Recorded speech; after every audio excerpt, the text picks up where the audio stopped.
Bismillahirrahmanirrahim. Assalamualaikum warahmatullahi wabarakatuh. Waalaikumsalam. Untuk teman-teman dari Balai Bahasa Jawa Tengah, pagi ini kami sangat berbangga karena kedatangan Mbak dan Mas yang ada di Balai Bahasa dalam rangka mengetengahkan mencari validasi mencari validasi dari makna kata-kata tertentu yang mengandung polisemi. Nah, kita mulai saja karena di sini ada kegiatan yang bertempat di perpustakaan. Di sini juga kita menggunakan BI Corner sebagai bagian dari latar kita dan termasuk bagian dari kegiatan di perpustakaan SMA 1 Ungaran dan termasuk program dari BI Corner yang ingin menggunakan BI Corner sebagai bagian dari kegiatan perpustakaan. Itu saja, kita mulai saja dengan pembicaraan ini. Ya, terima kasih sebelumnya Bu. Ini kami tim penelitian Kamus Besar Bahasa Indonesia dari Balai Bahasa Provinsi Jawa Tengah. Pada kesempatan ini topik yang kami ambil itu mengenai makna polisemi yang ada di KBBI. Jadi alhamdulillah kami bahagia sekali dapat berkunjung ke perpustakaan yang nyaman ini, Bu. Dan juga nanti kita bisa berbincang tentang validasi dari data yang sudah kami kumpulkan ini. Terkait dengan polisemi yang sudah kami kumpulkan, nanti saya minta pendapat dari Ibu tentang apakah ada perubahan dari makna tersebut, misalnya seperti penambahan atau yang ini makna ini kurang tepat, seperti itu. Untuk kedepannya kalau bisa diusulkan menjadi perbaikan dari KBBI tersebut. Gitu, Bu. Ini kami ada dua peneliti juga yang terlibat dalam penelitian ini, ada Bu Esti Apisari dan Bu Vintia. Kalau saya Desi Artrisami. Ini berarti posisi saya Aryani Purnama sebagai subjek penelitian. Ya. Mudah-mudahan bisa memberi masukan walaupun mungkin tidak semahir yang lain. Ini kami memilih sebagai pengguna, Bu, pengguna. Gitu. Ya. Jadi masyarakat umum pun bisa untuk memberikan masukan pada kami. Berarti mungkin yang ada di sekitar ini kalau ada masukan bisa menambahkan. Dan kami mengambilnya ini dari abjad di KBBI yang kami kumpulkan yang mengandung polisemi, kemudian kami ambil sampelnya gitu. Kita mulai dengan huruf G ini berarti ini kebetulan yang sekarang ini adalah huruf G. Jadi ada garang, ada gaya untuk huruf G, kemudian yang H nanti ada humor, I dan selanjutnya. Gitu. Ya, yang untuk garang ini yang kami temukan itu ada sense maknanya, itu ada pemarah, lagi bengis, kemudian kuat dan terik. Nah, apakah ada tambahan dari saya memberi masukan untuk yang makna galak itu ya. Garang di situ bisa diartikan galak ini. Iya. Nah, apakah galak di sini sudah menggunakan bahasa Jawa, bahasa Indonesia ya? Termasuk bahasa Indonesia galak. Karena kelihatannya galak itu masuk bahasa Jawa. Coba saya sebaiknya harus dicek, Bu, kalau seperti ini ya, karena ini kami di aplikasi KBBI dulu. Nanti memang apakah sudah masuk dalam KBBI? Nanti supaya kita bicara berdasarkan datanya. Ini datanya memang di KBBI sudah masuk atau belum? Kami ambil ini dari KBBI daring ya. Kemudian masukan saya, kalau memang memasukkan galak itu sebagai bagian dari makna garang, itu mestinya harus ditambahkan misalnya untuk kosakata non orang gitu gimana? Soalnya apakah galak itu tepat untuk orang? Maksudnya apakah garang itu tepat untuk manusia gitu loh. Karena di sini kan ada contoh bininya sangat garang. Sangat garang gitu kan. Ya. Apakah ini tepat? Misalnya, apakah yang bukan non manusia ini tepatnya? Lebih tepat kepada non manusia. Kalau misalnya binatang manusia, gitu loh. Binatang garang. Iya, gitu. Seperti itu kan. Ya. Kurang lebihnya. Itu berarti untuk masukan dari kami ya. Itu kami tidak bisa langsung menjawabnya. Iya. Ini ya perlu dianalisis berarti lebih lanjut. Berarti itu kalau dikaitkan dengan makna konotasi ya. Iya. Makna konotasinya kan ada makna tambahan di luar makna sesungguhnya ya. Jadi ini ketepatannya lebih kepada binatang daripada manusia. Karena kalau kita masukkan bininya sangat garang gitu, kelihatannya seperti ke arah tidak memanusiakan. Apakah benar itu? Apakah hanya perasaan saya saja? Dan saya memang dengan kata galak saja, saya pernah diperkenalkan orang dengan menggunakan kata atau kosakata galak itu. Maksud si pengguna kata itu untuk mengatakan bahwa pekerjaan saya yang di sini kuat. Iya, kuat. Tapi waktu itu penerimaan saya menjadi berbeda, menjadi negatif begitu. Karena kata galak itu konotasinya negatif menurut saya. Dan itu diperkenalkan dengan forum yang belum mengenal saya, sehingga saya sempat sedikit jengkel gitu, sedikit marah kepada yang bersangkutan itu. Nah, ini sehingga memang konotasinya itu agak lebih ke negatif menurut saya. Iya, jadi menurut Ibu ini sebaiknya diberi masukan untuk konteksnya, pemakaiannya itu untuk apa begitu ya Bu ya. Kalau dari segi maknanya tidak ada masalah, mungkin ya galak, kuat, mungkin ini gitu. tidak ada masalah, tetapi hanya pada saat penggunaannya di kalimat itu seperti apa. Ya, kalau untuk kata galak sendiri tadi sudah dicek ada. Iya, sudah ada. Berarti galak masuk bahasa Indonesia ya. Ya, terima kasih Bu masukannya untuk yang garang ini. Ya. Kemudian ada gaya itu ya. Nah, saya ini lebih menyoroti ke kategori katanya. Kalau di sini diartikan dengan bla bla bla misalnya ya, berarti posisi itu bukan kategori noun ya, tapi adjektif. Iya, kan perluasan untuk sebuah frasa dengan plus itu kan termasuk kalau menurut Goretzka dengan plus kata sifat, berarti kan bukan noun tapi adjektif gitu menurut saya loh. Tangannya bergerak dengan, berarti setelah dengan itu adjektif. Kalau saya tangannya bergerak dengan gaya ini menurut pendapat Goretzka dari suatu bahaya.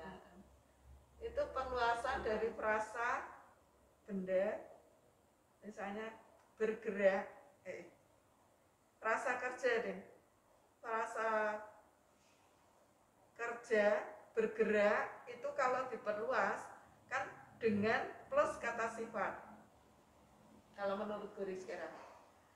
Kalau yang frasa benda itu non yang plus kata sifat gitu kalau menurut Goretzka. Iya. Jadi ini menurut Bu Aryani bukan untuk non, maknanya sudah tepat, tetapi kelas katanya iya, kelas katanya bukan non tapi bukan nomina tetapi adjektif gitu. Ya. Kemudian ada saya menyoroti antara irama dan lagu dengan ragam itu. Ya. Itu kok kelihatannya terangkum ya. Maksudnya untuk gaya yang lagu ini hampir sama gayanya dengan lagu-lagu barat. Itu kelihatannya terangkum pada makna yang ketiga. Rupa, bentuk. Yang rupa bentuk ini. Ya. Bentuk.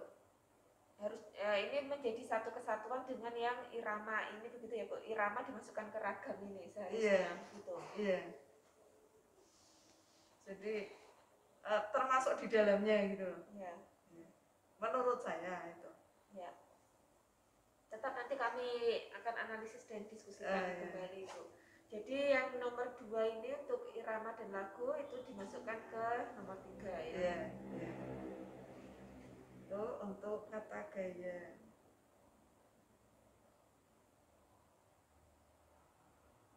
Untuk apa lagi yang humor, impresi tidak ada ini ya. Kalau humor ini yang saya pertanyakan malah yang kategori kata juga. Kalau di sini dikatakan sesuatu yang lucu, itu memang noun ya. Ya. Nomina. Tapi ketika masuk ia mempunyai rasa, itu setelah rasa pasti adjektif. Menurut saya ini adjektif. Karena rasa itu objeknya, kemudian nanti rasa humornya itu kan memberi keterangan terhadap kata rasa. Ya, berarti dia tidak lagi nomina tetapi adjektif. Iya, adjektif. Kalau untuk maknanya sendiri itu apakah ada ini sorotannya pada makna ya? Pada makna ya. Jadi kami kalau kategori kata enggak? Tidak begitu Bu. Jadi untuk humor ini kami di KBBI sudah mengumpulkan bahwa humor itu adalah sesuatu yang lucu atau keadaan yang menggelikan. Nah, apakah dari kedua makna ini akan ada tambahan lagi atau ini tidak cocok untuk makna ini, begitu misalnya seperti itu Bu. Kalau saya merasakan ini sudah cocok. Sudah ya. Sesuatu yang lucu, keadaan menggelikan, kecendakaan. Sudah. Hanya tadi sorotannya pada ya mungkin yang perlu diperbaiki contoh kalimatnya. Ya. Sehingga dia tidak tidak kemudian membuat kata tersebut berposisi sebagai adjektif. Ya. Jadi contoh kalimatnya yang perlu disesuaikan antara kelas kata untuk makna dan contoh kalimat. Ya. Kemudian yang impresi, pesan. Yang saya pertanyakan ini efek pada indera itu masuknya gimana ya? Impresi visual. Oh, jadi ini makna frasa ya? Iya. Jadi kesan pada pandangan gitu ya. Kesan pada mata, melalui mata. Iya. Melalui penglihatan.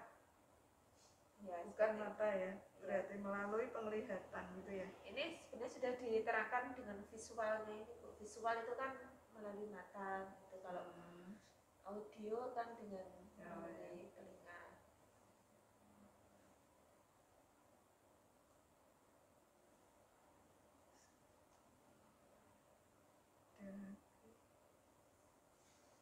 Kalau indra dikatakan hanya nama raja ya. Nah kalau kita melihat ada panca indra itu terus apakah tidak masuk ke dalam tambahan maknanya? Ini kami mengambilnya yang polisen Bu. Jadi kemungkinan nanti bisa dicek lagi indra itu ada dua, yang satu tidak berpolisen, yang satu polisen yang dengan arti raja dan nama seorang dewa ini. Sebenarnya kalau kita memaknai polisemi memang harusnya kata itu berada di dalam konteks. Artinya kita kalau memahaminya dengan sebagai kata lepas maknanya akan berbeda-beda kan? Iya. Tapi Maka ini harus fokus ada dalam kami konteks. karena ambil dari KBBI itu yang kami tekan gitu Bu. Iya. Berarti ini indra makna yang satunya sudah ya? Sudah. Untuk yang panca indra. Iya. Ini untuk tambahannya saja maksudnya begitu kan? Ya. Terus jagal. Saya memaknai yang kedua itu orang yang berusaha di bidang potong memotong. Kenapa kok dikatakan sebagai yang berusaha? Kalau jagal itu sepengetahuan umum kan orang yang memang punya pekerjaan menyembelih. Ini berusaha ini maksudnya memiliki usaha di bidang potong Oh, memotong. Itu ya apakah berusaha ini ya? apakah makna yang berusaha itu nanti tidak mengarah kepada hal lain ya? Kalau dikatakan orang yang berusaha. Berusaha seperti berkeinginan, Nah, bersemangat gitu ya. kalau punya usaha kan Ini maksudnya beda memiliki ya. usaha. Nah, Nanti jadi bisa mungkin diperbaiki ya. pemaknaannya yang perlu diperbaiki. Ya. Ya. Cara mengungkapkan maknanya gitu Iya, ya, cara- supaya tidak menimbulkan penafsiran yang ganda. Iya, ini kan berarti masih mempunyai makna ganda. Ya. Kalau orang yang bertugas menyembelih atau memotong binatang, itu kita ketahui memang makna dari jagal. Tapi kalau orang yang berusaha di bidang potong memotong hewan atau sebagai agen penjual daging hewan, kelihatannya kok bukan jagal menurut saya. Oh, ya. Itu masukan yang berarti Bu, berarti untuk ini. Iya. Mungkin Ibu menyamakannya dengan makelar atau belantik kalau di bahasa Jawa misalnya seperti itu ya. Jadi bukan jagalnya gitu. Apa ya, seperti orang yang misalnya kalau di hari raya Idul Kurban dia menjadi pengelola dari mereka yang punya usaha, mereka yang punya hajat, ya, punya hajat untuk menyembelihkan korban, tetapi tidak langsung di masjid, melainkan ada bagian atau apa ya, tempat lain yang khusus membidangi itu, mengumpulkan dan membagikan gitu. Iya. Jadi Sekarang kan banyak ya yang online gitu. Jadi menawarkan kepada kita untuk apa macam pengepul dari mereka yang ingin berhajat kurban, kemudian dari sana akan membagikan juga kepada khalayak yang membutuhkan gitu. Kan ada yang seperti itu. Apakah maknanya sama dengan jagal yang seperti itu? Apakah mereka itu juga pantas dikatakan sebagai jagal? Gitu. Pertanyaan saya jadinya begitu. Karena dia kalau dikatakan orang yang berusaha di bidang potong memotong, berarti dia termasuk jagal orangnya atau lembaganya.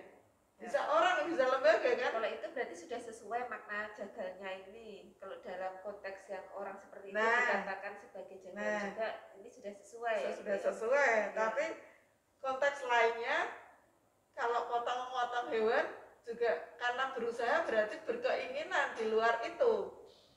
Berkeinginan. Jadi mempunyai Ini sepertinya usaha di sini memiliki usaha bukan berkeinginan itu. masalahnya kan berarti kata berusaha itu bisa bermakna ganda kan? Iya. Di situ kan maknanya bisa ganda.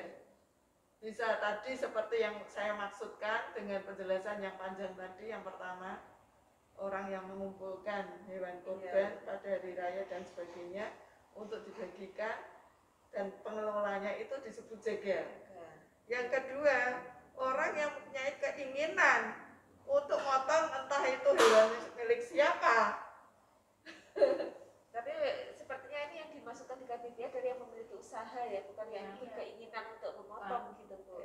Ya tinggal nanti itu kan bisa diperbaiki, yang untuk pilihan kata itu bisa direvisi lagi. Kalau di sini kan terus sebagai agen penjual daging hewan.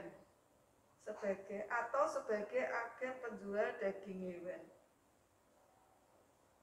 Iya. Sebagai masukan nanti Bu kami telaah lebih lanjut Bu. Ya. Terus yang jalang, kata jalang diartikan tadi di sini tidak dipelihara orang atau liar ya. Berarti yang bukan diternakkan ya kan. Terus arti keduanya nakal. Kalau saya tidak memaknai nakal, tapi apa ya? Kalau nakal nanti beda lagi enggak? Di sini ada keterangannya. Iya, masalahnya ada. Mengapa kok tidak langsung itu saja gitu loh? Mengapa kok dimaknai dengan nakal juga gitu? Langsung saja perbuatan yang melanggar asusila. Iya. Kalau saya lebih kepada itu, kemudian baru di makna perempuan pelacur itu bisa ya diterima ya maksudnya? Kalau di umum masyarakat umum memang jalan ya. Ya, apalagi Khairil Anwar juga menggunakan kata itu. Tapi untuk binatang ya. Tapi untuk keliaran berpuisinya beda lagi, bukan pelacur. Kelihatannya yang ini sudah. Saya memaknai yang ral itu yang agak, apakah jalur sama dengan ral gitu. Kalau yang lainnya bisa diterima kelihatannya. Jalur dan ral di sini jalur ada kolom yang lurus, ruang di antara dua garis, ruang memanjang. Yang makna keempat itu yang ral, apakah sama dengan jalur? Jalur kereta. Nah, kecuali ada konteksnya gitu.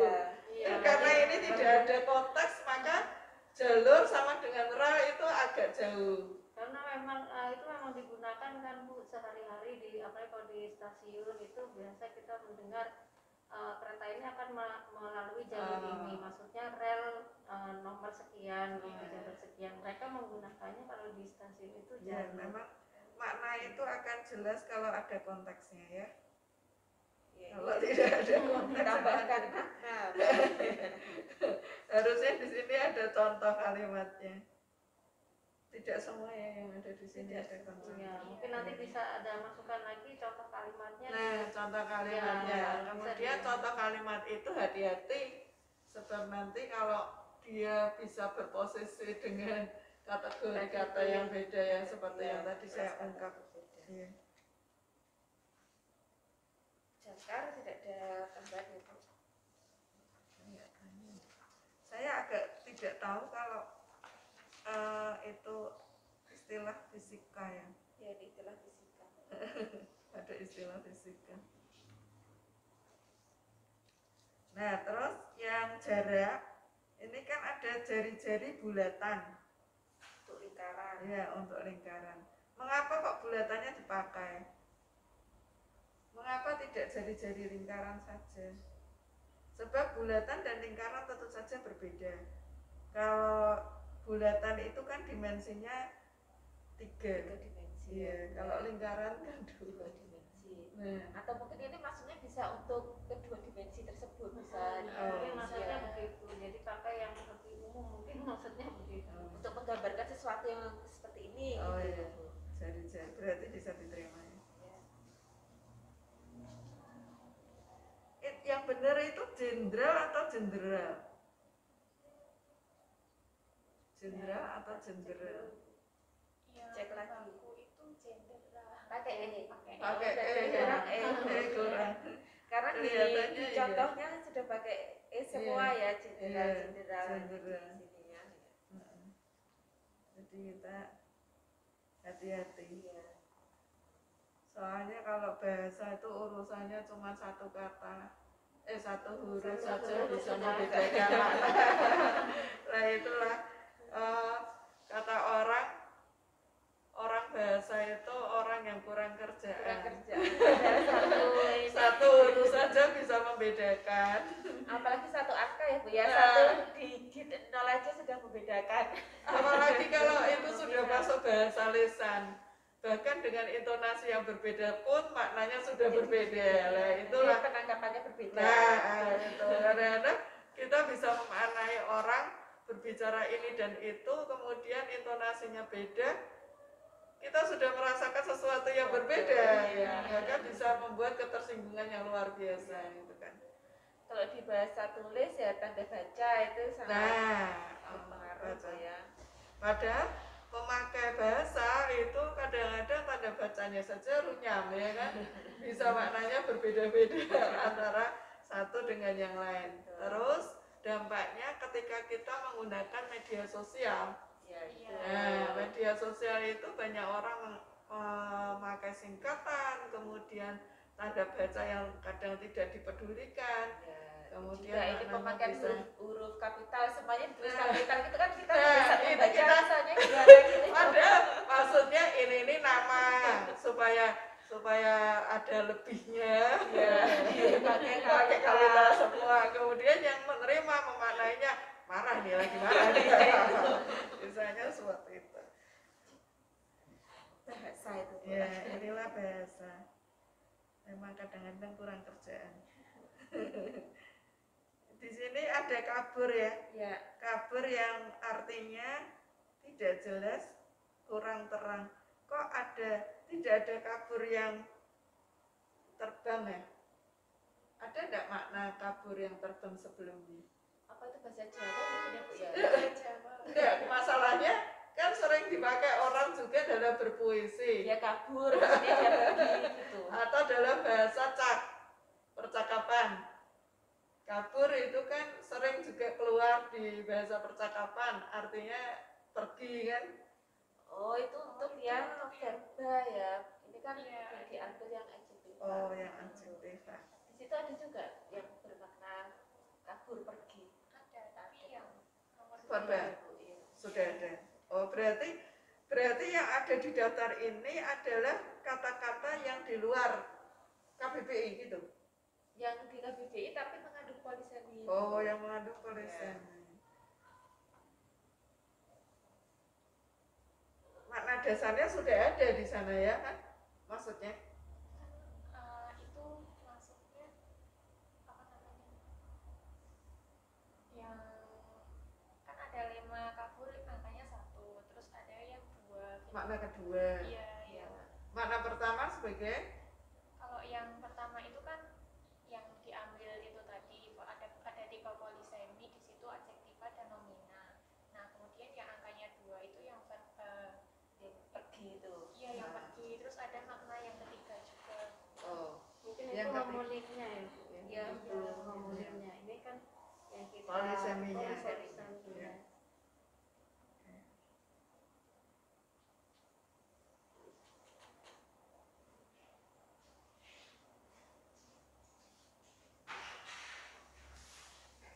Untuk makna yang geografis. Kalau min itu apa ya? kombinasi beberapa macam gas yang terjadi di dalam tambang bawah tanah. Mineral apa itu ya? Oh, Iya. jadi ini bisa tambahan itu bisa bermakna asal, bisa bermakna bidang atau sains ya. Iya. Bidang keilmuan. Ada kata kaca ya. Iya.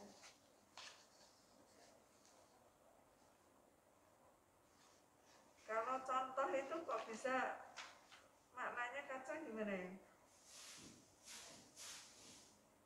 Apakah banyak dipakai sih? Kalau ki itu artinya apa ya di situ? Itu kiasan. Oh, kata kiasan. Tokoh itu dapat kita jadikan kaca dalam kehidupan kita sebagai contoh, sebagai teladan. Bukannya cermin ya?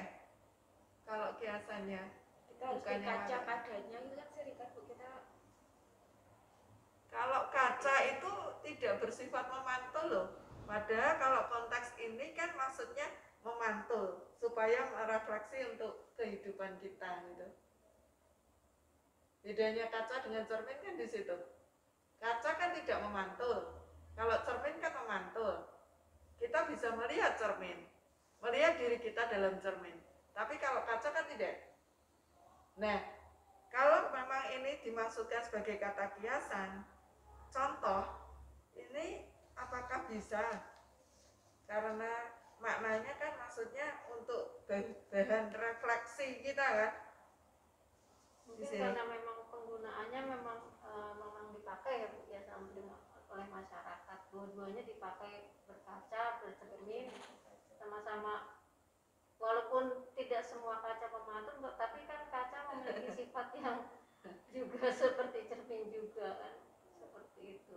Tapi jarang penggunaannya kalau kaca. Cermin kalau saya dengarnya. Kalau remaja itu seringnya kan bilangnya Kaca.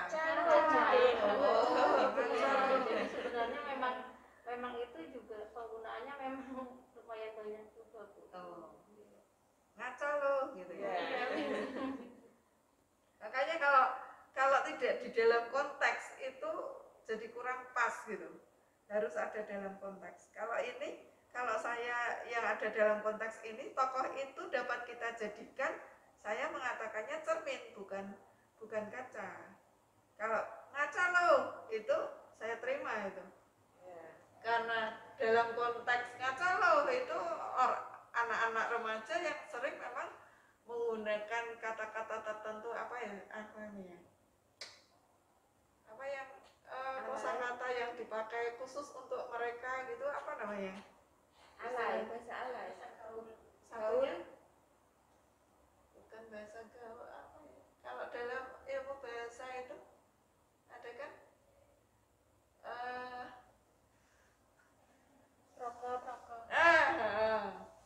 misalnya kan bisa itu termasuk bahasa prokem, artinya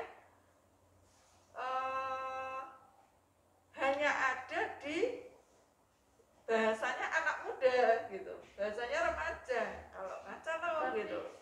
Kadang memang kita tidak selalu menemukan di anak muda ya Bu. Kadang saya membaca ada kata-kata bijak malah bilang kita harus senantiasa berkaca, gitu juga banyak dipakai gitu loh. Jadi mungkin dari penyusun kamus ini juga sudah mengkajinya tidak hanya di kalangan anak muda, tetapi memang itu juga untuk di kalangan yang lain juga dipakai juga. Cuma penelitian ini kan ingin mengambil simpulan dari masyarakat pemakai bahasa kan. Iya.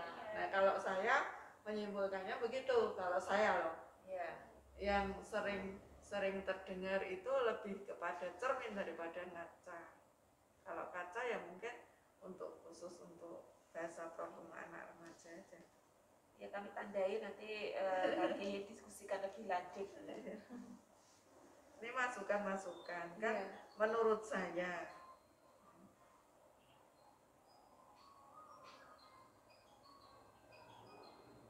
Kelihatannya.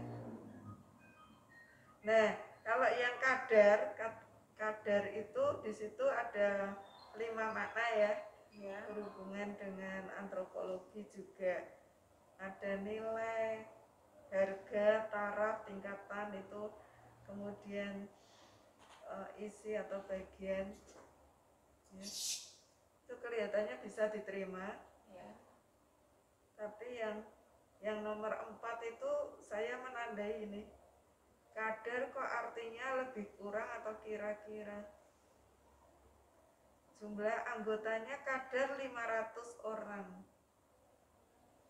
Ya kan? Maksudnya kan kadar itu dimasukkan dalam kalimat seperti itu kan? Ya, betul. Jumlah anggotanya kadar 500 orang.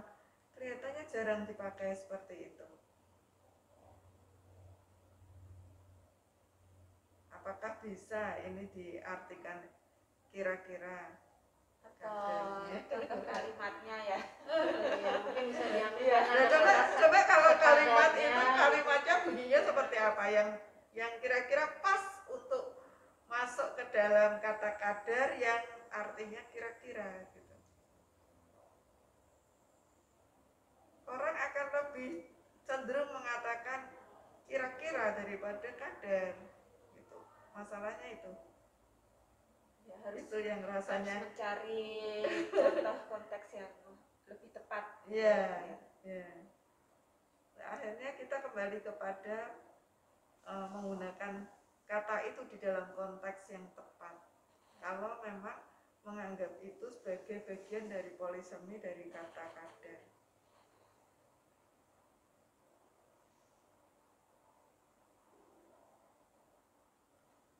Ya, ada lagi enggak ya?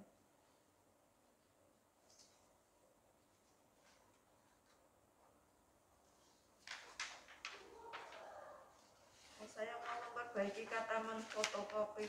Kelihatannya kalau fotokopi itu kalau disambung menfotokopi itu kita memakainya imbuhan meng yang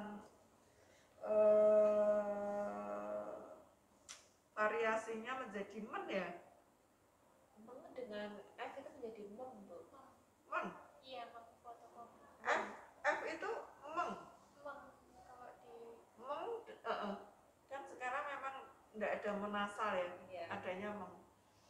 Apakah meng itu kalau bertemu F menjadi mem? Iya, Kelihatannya kan yang bertemu bila-bila ya. dengan F jadi M. Mem. Oh, bukan N ya? Bukan. Bukan. Memfotokopi. Saya yang salah. Mungkin itu aja ya. Saya kok memberi tandanya. Yang lainnya saya setuju. Iya. Sampai lini kan? Iya. Ya. Ya, terima kasih sekali, Bu. Masukannya sangat berarti. Nanti harus Atau kita mungkin saya yang analisis lebih lanjut ya. saya yang terlalu over memaknainya. Tidak, Bu. Itu justru bagus sekali untuk perbaikan Memang di sebelum masa depan. sebelum panjenengan ke sini, saya mencoba untuk membuka itu. Ini membukanya 3 kali. Saya dapat dari Mbak Desi, pertama kali saya lihat-lihat, oh, apa tuh maksudnya? Tuh. Ya. Yang kedua saya buka tadi malam. Terus yang ketiga tadi pagi. Terus saya melihat kok ada yang memang kurang pas dari penggunaan konteks dan kategori kata. Kemudian ada makna tertentu yang memang perlu ditinjau lagi. Iya. Ya, terima kasih sekali Bu Nuriani atas masukan yang sangat berarti. Nanti insya Allah kami olah lagi, kami diskusikan ya, dan digabungkan dengan data-data yang dikumpulkan dari kegiatan validasi ini. Ya, terima kasih sekali Bu. Ada berapa yang dijadikan? Kami ke universitas juga, ke guru dan ke jurnalis juga Bu. Berapa orang yang sudah? Berapa ya sudah? Ada masukan? 15-an ya. Oh. Sudah 15-an. Rencana paling tidak 50 kan? Ya, kami ingin mencapai targetnya 50. Ya. Untuk sebuah penelitian. Terima kasih sekali ya Bu ya, untuk kesempatan yang diberikan kepada kami dari Bahasa Provinsi Jawa Tengah. Mengucapkan terima kasih atas kerjasama juga dari pihak SMA 1 UKA ini. Iya, sama-sama. Saya sangat merasa mengapresiasi kegiatan seperti ini karena ini akan memperkaya kosakata bahasa Indonesia juga. Semakin kita tahu dan jeli dengan penggunaannya, tentu saja akan semakin baik. Ya, terima kasih. Ya, terima kasih.